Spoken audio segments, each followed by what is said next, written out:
जादुई pen brush की कहानी। एक बार का जिक्र है, दो अजीम पहाड़ों के दरमियान वाक़ एक छोटे से गांव में एक लड़की रहती थी जिसका नाम सोफिया था।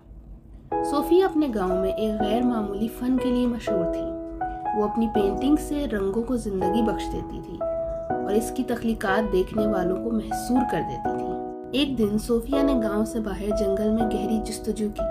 जंगल की सरसब्ज राहों पर चलते हुए वो एक छुपे हुए गाड़ तक पहुंच गई। गाड़ के अंदर इसे एक चमकता हुआ पेन ब्रश मिला जिसकी हैंडल में चमकते हुए सितारे जड़े हुए थे। वो मध्यम रोशनी में चमक रहा था। सोफिया को हैरत के आलम में देखकर पेन ब्रश ने खूबसूरत मध्यम आवाज में कहा, मैं तुम्हारा इंतजार कर रहा था प्यारी लड़की। मैं जादुई पेन ब्रश हूँ। मेरे साथ तुम्हारी पेंटिंग्स ना सिर्फ जिंदा होंगी बल्कि जो भी इन्हें देखेगा खुशी और मोहब्बत पाएगा। सोफिया की आंखें हैरत से खुल गईं। मैं इस तोहफे को कैसे इस्तेमाल कर सकती हूँ? इसने पुरजोशी से पूछा। इसे खालिस दिल के साथ इस्तेमाल करो, पेन ब्रश ने जवाब दिया।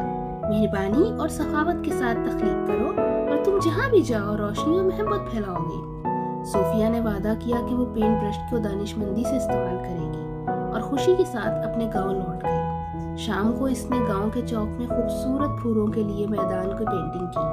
जैसे ही इसने ब्रश की स्ट्रोक्स कैनवस पर रक्स करने लगी, फूल जल्द ही कैनवस से बाहर निकल आए। गांव के तारीख गोशे रंगीन हजाइज में तब्दील हो गए और सबकी आंखों में मुस्कुराहटें आ ले आई। सोफिया की नई सलाहत ने दूर दराज इलाके में एक लालची और हसद से भरे फनकार मलकाई की तवज्जो हासिल कर ली। मलकाई जो हमेशा शोहरत और दौलत के ख्वाब देखता था, हसद से भरा हुआ था। इसे यकीन था कि पेन ब्रश के मालिक होने से इसे वो इज्जत और दौलत मिलेगी जिसकी वो ख्वाहिश करता है। मलकाई ने पेन ब्रश चुराने के लिए एक चालाक मंसूबा बनाया। एक मामूली मुसावर के तौर पर अपने आप को छुपाते हुए इसने सोफिया की तारीफ की और इसे अपने स्टूडियो का दौरा करने के लिए आमादा किया, वादा करते हुए कि वो इसका काम दुनिया को दिखाएगा। सोफिया मलकाई की नीयत से बेखबर थी तो राजी हो गई। इसने स्टूडियो का दौरा किया। जब वो अकेले थे, मलकाई ने मौका का फ़ायदा उठाया। एक चालाकी से इसने पेन ब्रश सोफिया से छीन लिया। जैसे ही इसने ब्रश से पेंटिंग शुरू की, इसने अपनी अजमत और शोहरत के ख्वाब देखे। लेकिन इसकी बदकिस्मती ये थी कि पेन ब्रश की जादुई सलाहियतें सिर्फ वही लोग इस्तेमाल कर सकते थे जिनका दिल साफ हो। मलकाई की पेंटिंग स्याह घूमती हुई धुंध में बदल गई और राख में तब्दील हो गई। मलकाई ने शर्मिंदा और मायूस होकर पेन ब्रश को फेंक दिया और अपने स्टूडियो से भाग गया। सोफिया दिल टूटने के बावजूद सही करने का अज़्म रखती थी। इसने मलकाई को तलाश करना शुरू किया। इसे अकेला और पछताता हुआ पाया।